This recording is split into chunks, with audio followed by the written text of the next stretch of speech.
Lyonnaire pour un nouveau débrief. Cette fois-ci, un débrief heureux. Vous avez eu l'occasion d'entendre celui de la défaite à Monaco la semaine dernière, où Monaco avait, semble-t-il, voulu passer un message. Eh bien, il n'en est rien. Paris contre l'Asvel à domicile pour la dernière en championnat à la Halle Carpentier. Eh bien, le Paris Basketball a surpris, en tout cas, son adversaire rhodanien. Victoire 92-86. On va revenir sur cette victoire qui s'est dessinée dans les derniers instants de la partie, avec un gros Nadir Effi notamment. Mais pour m'accompagner, c'est bien Antoine qui est avec moi. Salut Antoine. Salut Flavien, salut à tous, très heureux de te retrouver sur les podcasts. Ouais, j'avais eu l'impression que ça faisait longtemps que je n'étais pas dessus, et puis en fait, Oui. en regardant, ça fait à peine 2 semaines. Donc, les podcasts me manquent d'en faire, apparemment. Mis à part, blague à part, on part du coup sur le débrief de ce match. Antoine, je vais te laisser assez rapidement la parole. On a vu un Paris Basketball très bien rentré dans sa partie dans les toutes premières minutes. Puis dans les rotations, ça a été un peu plus compliqué. Petit à petit, le match a été assez serré, mais Paris a pris en deuxième mi-temps un bel avantage qui a vite été récupéré par Lyon. Et puis bah, petit à petit, il a fallu des gros tirs en fin de match d'un certain joueur, numéro 2, qui a été excellent juste sur le dernier quart-temps. Bref, Antoine, parle-moi un peu de cette partie qui a été un peu folle et qui conclut de manière, on va dire, très belle, l'aventure en championnat de France du Paris Basketball à la Carpentier. C'était une très belle manière de terminer une belle page d'histoire du Paris Basketball en championnat à la Carpentier, encore plus contre l'Asvel, tu l'as dit. Une rencontre assez agréable à regarder. Il y a vraiment eu, en termes si on se met dans la place d'un spectateur, il y a eu toutes les émotions. On a été hypé, on a été impressionné, on a aimé ce qu'on a vu, puis on a eu peur aussi. On a vraiment ressenti beaucoup d'émotions dans ce match-là. Pour en revenir, pour faire un petit peu une frise chronologique et on rentrera vraiment dans les détails après. L'homme au début de Paris, il est beau, vraiment. Enfin, il est bien, il est concentré. On voit une équipe parisienne qui s'impose rapidement, même malgré le fait que Fall et l'Auvergne font un gros chantier à l'intérieur. On a vu voilà une espèce de un duel physique qui était un petit peu inégal, on va dire, du côté pour l'Asvel justement. Et donc Paris rentre bien dans sa rencontre. Puis petit à petit, on voit Paris mener 12-5, puis quelques minutes après être mené 12-14 par exemple. Donc on voyait qu'il y avait quand même deux équipes qui se répondaient. Il y avait une grosse intensité dans le match et une salle qui avait une belle ambiance aussi. Donc ça a bien aidé. Et en fait, de ce choc-là, on va dire, de ce premier carton un petit peu, vraiment, on se regarde droit dans les yeux, que l'Asvel remporte 24-22, donc de deux petits points. Paris derrière, après quelques petites pertes de balles, va vraiment trouver le rythme, notamment à 3 points. À la mi-temps, ils sont sur une bonne dynamique, ils sont à 41% à 3 points, si je me rappelle bien. Il y a des interceptions, il y a une vraie belle attaque du côté parisien dans ce match-là. Comme tu disais en off, l'attaque, elle a jamais vraiment faibli sur cette rencontre. Puis après, derrière, quatrième quart-temps, où Paris se prend 10-0 d'entrée. Et du coup, ben, l'Asvel revient à -1, puis passe à +1. Et il a fallu voilà, un numéro 2 qui s'appelle Nadir Ifi, je ne sais pas si tu le connais, qui a dû prendre des tirs de zinzin, si on peut dire ça comme ça. On rentrera dans le détail peut-être après, pour vraiment permettre à Paris de l'emporter. Donc il y a eu vraiment beaucoup d'émotions et une très belle victoire au final. Ouais, c'était une vraie bataille sur ce match. J'aimerais te lancer un peu là sur des statistiques. Moi, j'étais donc bord terrain avec l'appareil, puis Antoine dans les tribunes. Donc, on n'a pas forcément la même vision du match, et c'est ça aussi qui est sympa. Euh, mais je crois qu'on va plutôt se rejoindre sur ce genre de choses. Il y a eu une bataille au rebond assez féroce. On savait que avec la grande taille, notamment de Youssouf Afal, même un Charles Cahudi qui a été fort dans l'exercice, Timothée Cabarro aussi. Euh, de, il fallait aller au combat contre les grands de Lasvel, parce qu'il y a peut-être plus de taille, et on va dire que le secteur intérieur du Paris Basketball est peut-être sa défaillance première, si on doit cibler un secteur qui est un peu faiblard dans une équipe qui est quand même deuxième du championnat de France. Euh, Antoine, parle-moi un peu de cette bataille au rebond. Lasvel termine avec 40 prises, 32 pour Paris, mais Paris a su compenser en défense par d'autres biais. Je te laisse y aller. C'est vrai qu'il y avait une dimension physique et de taille qui était quand même clairement l'avantage de l'Asvel. On peut, tu as cité beaucoup de monde, mais c'est vrai que Youssouf Afal, notamment en début de match, et Geoffrey Lauvergne ont fait très mal. On peut compter aussi le fait que Paris ait manqué aussi de Michael Kessens. Donc après, prestation ou pas, c'est un joueur de taille qui manque et qui est d'expérience qui manque dans ce moment-là. Et voyant que en ce qui s'agissait du duel des intérieurs, Paris était quand même, amoindri et un petit peu, j'ai pas envie de dire plus faible, mais voilà, il y avait quand même un avantage pour l'Asvel. Paris, comme tu l'as dit, a su, se montrer beaucoup plus, intensif et beaucoup plus force dans d'autres secteurs défensifs, notamment la presse, sur les meneurs ou, les joueurs, les arrières du côté de l'Asvel, ce qui a bien empêché, l'Asvel justement de produire du jeu et ce qui, je pense, au final a fait que Paris a remporté cette rencontre. C'est cette belle, intensité-là. Mais si on retourne vraiment dans le secteur intérieur, c'est même au final, on a vu par exemple, si on va rentrer un peu dans les noms, Leon Kratzer qui a plutôt fait du sale boulot, on va dire de la bagarre grossièrement et d'autres joueurs, Tyson Ward, notamment Michael Jantunen qui se sont beaucoup plus battus à l'intérieur pour chipper des rebonds. Jantunen aussi beaucoup, on l'a vu sur les secondes chances parisiennes, essayer de se battre à l'intérieur. Donc en fait, voyant que la bataille au rebond était quand même pas perdue d'avance, mais elle s'était mal embarquée, Paris s'est un peu remise en question dans sa façon de se battre au rebond, donc pour essayer d'en prendre le plus possible et d'en perdre aussi le moins possible et d'axer sa défense sur un jeu, une défense plus extérieure, beaucoup plus oppressante, compte tenu du fait que les joueurs, bah, sur ces lignes-là, les lignes arrière et à la main, sont des joueurs qui sont extrêmement actifs. On en parlera au long du podcast et je pense que maintenant nos auditeurs savent de qui on parle quand on parle d'un aspect intense, oppressif en défense. Et ça a été le cas encore ce soir. Les mains un petit peu qui traînent et couper les lignes de passe, tout ça. Donc voilà, il y a une belle façon, je trouve, pour Thomas Cizallo qui a eu l'air de bah, là, encore une fois, voilà, il y a 2 aspects, il y a toi, bord terrain et moi plus de loin. De loin, il avait l'air de se casser la tête sur certains systèmes ou certaines situations. Potentiellement, de ce qu'on a vu d'un point de vue extérieur, celle du rebond, ça a bien dû lui prendre la tête. Mais même s'ils perdent, voilà, 40-32 en termes de rebond, Paris a su plutôt bien se remettre en question et s'adapter. Je sais pas ce que toi, t'en as pensé ou comment toi, tu l'as perçu, d'un œil un petit peu plus proche du terrain?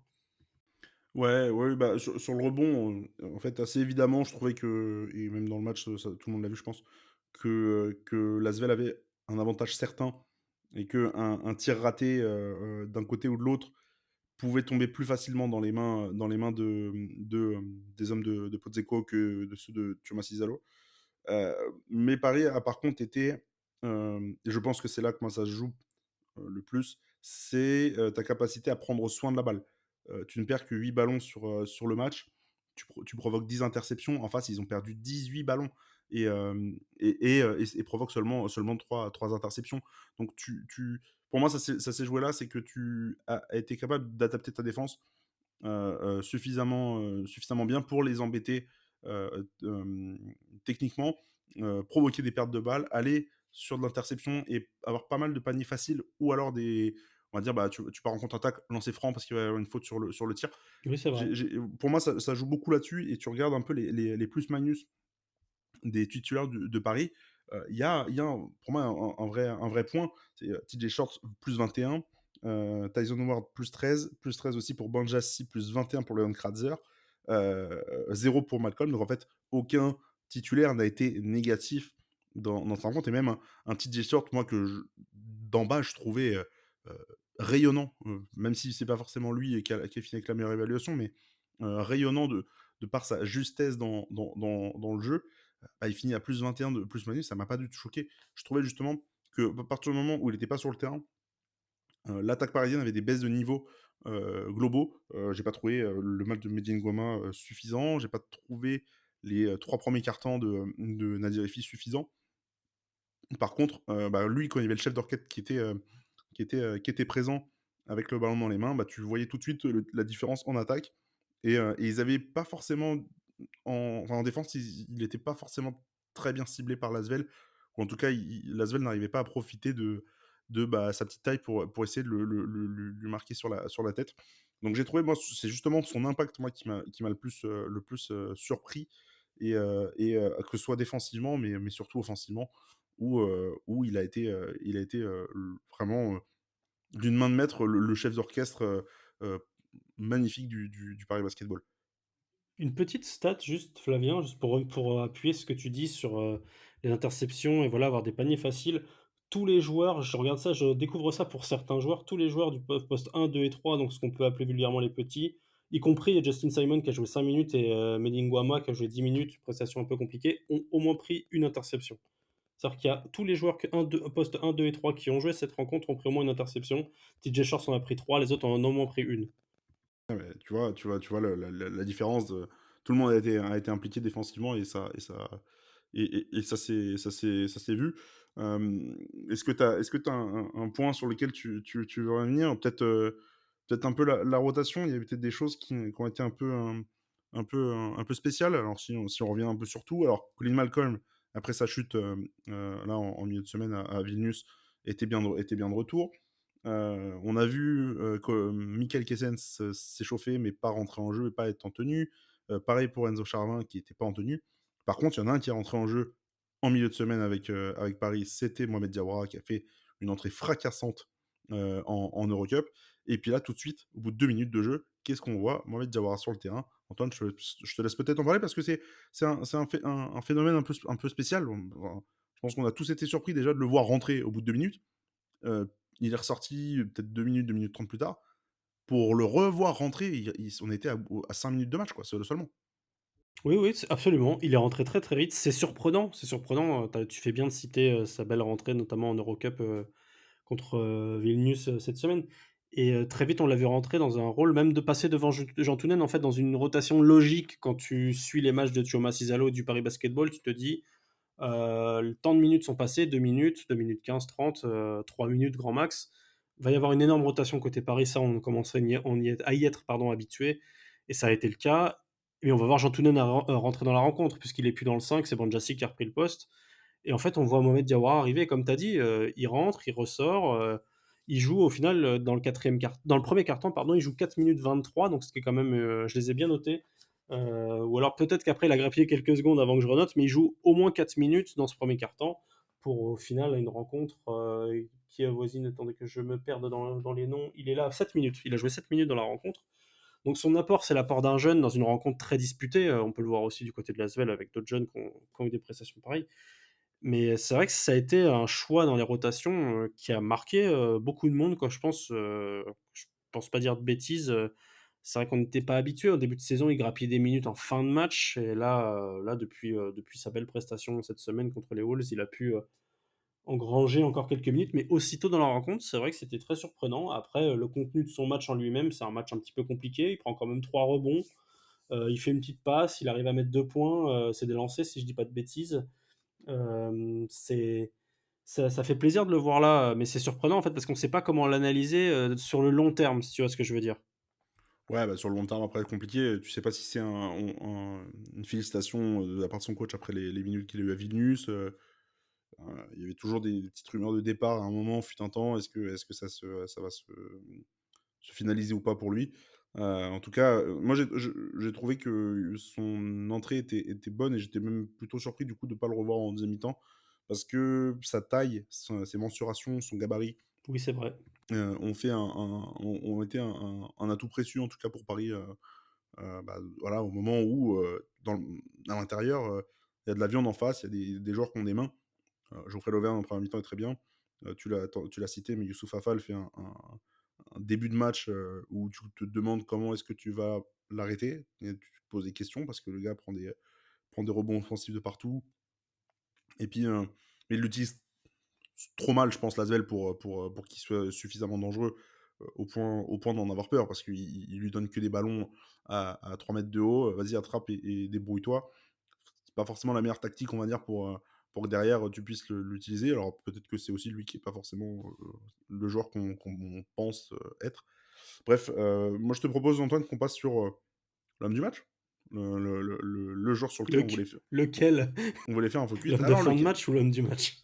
Alors, c'est vrai qu'il y a plusieurs noms qui peuvent sortir. Alors, on a parlé de TJ Shorts, ce sera pas TJ Shorts, déjà parce qu'on en a parlé. Donc voilà, donc vous C'est avez vrai. déjà notre avis un peu sur le match de TJ.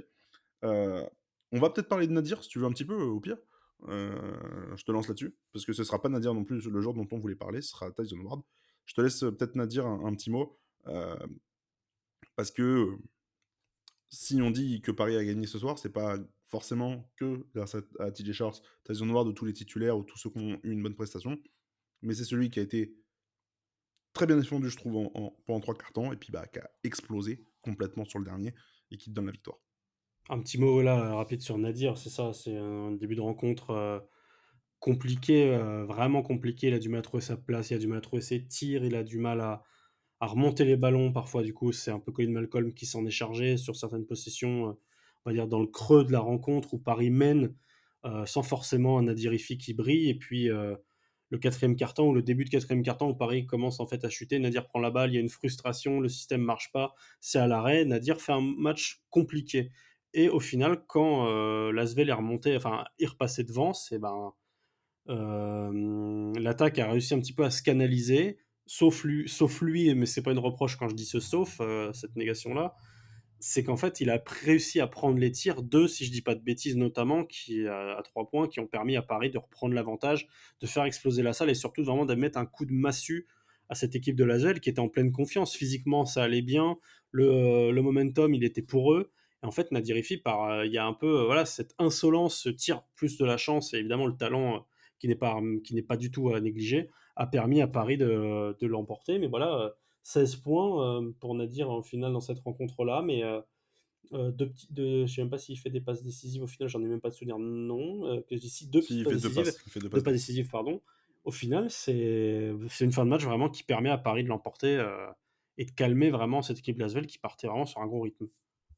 Voilà, c'était une fin de match serrée et un autre qui n'a pas pu être dans la fin de match serrée parce il est sorti sur 5 fautes, mais ce sera l'homme du match dont on souhaitait, parler un petit peu, ce sera Tyson Ward. Alors Tyson Ward, énorme match, 20 points, à 7 sur 10 au tir, 3 sur 3 au lancer, 7 rebonds, 2 passes, 1 interception, heu, 27 d'évaluation, plus 13 de plus-minus. Tyson Ward, a fait un match plein.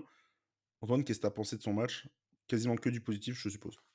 Quasiment que du positif. Sur un lancer franc, les Parisiens ont chanté MVP quand il allait tirer.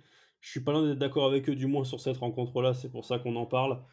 C'est genre de joueur dont tu es content d'avoir dans ces matchs un peu à pression, ces matchs à enjeu, parce qu'il est, à son image, il est très intense. On a pu voir aussi un petit peu des échauffourées.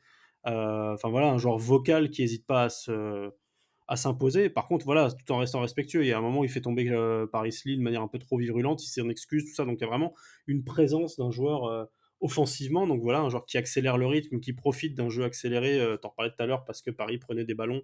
Et ça a été le premier ou l'un des premiers avec TJ Shorts à profiter de ça. Et il a été plutôt efficace. Il a 7 sur 10 là, dans ce secteur-là. À 3 points, c'est une arme qui est vraiment pas négligeable, notamment dans son corner où il est à 3 sur 6. Puis derrière, voilà, quand on parlait au rebond, cette capacité du coup à l'intérieur à se faire manger et que d'autres joueurs puissent un petit peu apporter leur combativité au rebond, bah, il en a fait partie parce qu'il en prend 7, 2 offensifs, 5 défensifs. Tu as dit bah, voilà, 5 fautes, ça relate un petit peu aussi du fait que c'est un joueur intense. Mais vraiment une prestation correcte, complète, pardon. Il fait des passes, il intercepte aussi. En fait, il est partout. C'est les poumons de l'équipe, on l'a déjà dit, mais c'est dans ce genre de rencontre que tu t'en rends compte encore plus. Ouais, et puis là, vraiment, vraiment gros, gros match. Ça faisait un petit moment qu'il m'avait pas impressionné aussi fort en championnat. Et puis là, vraiment, je trouve le match nous éclate un peu à la tête quand on voit ce qu'il a été capable de faire tout au long de la rencontre et même des moments où il a été un peu bousculé. Il fait 5 fautes vite parce que aussi Paris avait fait beaucoup de fautes rapidement dans le match. Et même lui était plutôt, enfin, était très actif en défense et du coup, bah, tu fais des fautes forcément au bout d'un moment. Donc vraiment, vraiment prestation impeccable de la part de Tyson Ward qu'il faut féliciter pour son match. Est-ce qu'Antoine, tu as un dernier mot ou est-ce qu'on file tranquillement vers la fin de cet épisode? Non, je pense que pas de dernier mot. On a dit tout ce qu'il fallait à dire. Une belle dernière en championnat pour le Paris Basketball dans cette salle mythique de Carpentier. Ouais, mythique, il faut l'apprécier, hein. À son échelle, Voilà, c'est pas non plus la salle, on y a le passé buzzer ne bah, manquera pas. alors oui, voilà, on y a vu des belles choses, mais bon, ça reste quand même un vieux gymnase, quoi. Mais mythique parce qu'elle restera la première salle de l'histoire du Paris Basketball et probablement la première des 2 seules. Petit mot sur les espoirs aussi qui ont joué qui ont joué samedi, pardon, à la Carpentier aussi. Défaite par contre, contre, ceux de Lasvel, 80-89, hein. Bon match de Maxime Log qui finit encore en double-double. Ça fait 10e double-double cette saison pour Maxime Log qui n'en finit pas de se balader en championnat espoir, mais qui pas forcément c'est sa chance en pro. Et puis, bah, dans les bonnes performances aussi, il y avait, le petit Lian Mungala qui prend un peu du galon là dans cette équipe. et qui vraiment montre des très, très, très belles choses. Nous, on va se retrouver la semaine prochaine, je crois que ce sera toi et moi, Antoine, en plus, pour le prochain podcast. Absolument. Voilà, on change pas un duo qui gagne, pour un match encore plus, enfin toujours aussi, aussi important dans le haut du classement de la Betclic Elite parce que ce sera, le déplacement à Bourg-en-Bresse, donc qui est sur une excellente forme, que ce soit en Eurocup ou en Betclic Elite. Ils ont gagné à Cholet là, ce week-end et avec une très belle, manière. Donc on sera nous 2 sur le podcast la semaine prochaine, voilà. Prenez rendez-vous, heu, après le match de samedi soir et puis, on va quand même parler un peu de l'Eurocup parce qu'il y a Eurocup, dans même pas 48 heures pour le Paris Basketball avec la réception de Venise et de son ancien, ailier fort Amir Sims qui est parti maintenant jouer en Italie, depuis cet été, qui a fait une petite saison, un petit passage l'année dernière à Paris et qu'on sera, ravis de revoir. D'ici là, du coup, d'ici le prochain podcast, prenez soin de vous. On se redit donc à samedi prochain pour le Bourg-Paris, un match exceptionnel. À bientôt, prenez soin de vous et on se dit à samedi. Salut.